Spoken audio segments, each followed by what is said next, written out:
Well, Hurricanes fans, I'm going to make this update short and not so sweet. Today's game against Toronto was bad, and whatever you're picturing right now in your mind, it was probably worse than that. The Canes went down 4-1 in the first period, but the most embarrassing part of today's game was a very short stretch in the third when they gave up 2 goals in just 6 seconds. It's not the worst loss in team history, but it sure wasn't pretty. The Canes dropped this one 8-1. This one's just embarrassing. At least if you lose an OT and you compete, you know, you can actually take something from it and try and say, okay, you know, we showed up and we put forth a good effort.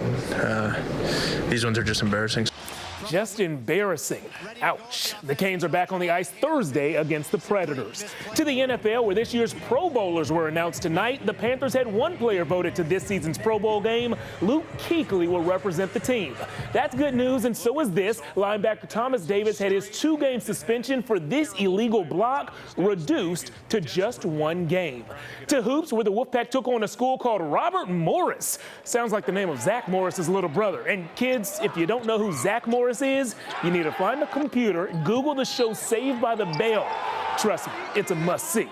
Turns out Zach Morris's little brother can play ball. The Colonials led by 3 at the break, but in the second half, the Wolfpack used a 12-1 run to shut the door. Malika Boo's alley-oop put the Pack up by 10 late. NC State wins this one 81-69. I thought we played on our heels a lot. They were the more aggressive team, both on the offensive end and defensive end. We talked about it, you know, at halftime. We made some adjustments.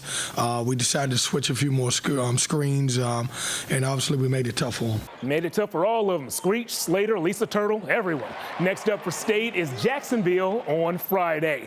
In high school hoops, Millbrook had a tough matchup tonight.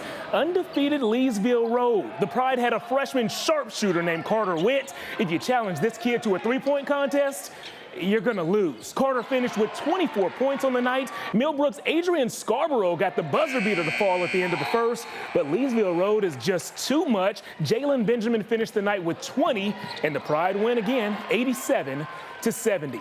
To ladies hoops, and the Tar Heels women's team is led by a legend, an icon, a champion named Sylvia Hatchell. During Coach Hatchell's 3 decades in Chapel Hill, she has won an Olympic gold medal, earned a spot in the Basketball Hall of Fame, and she even beat cancer.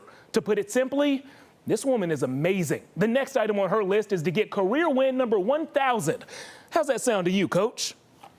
Good. I think she likes it. The Tar Heels took on Grambling today, and instead of spending time talking about the stats or the flow of the game, let's just tell you what you want to hear. The Tar Heels won. The final score of this one was 79-63. Today's win made Coach Hatchell the 4th coach in Division I history to earn 1,000 wins.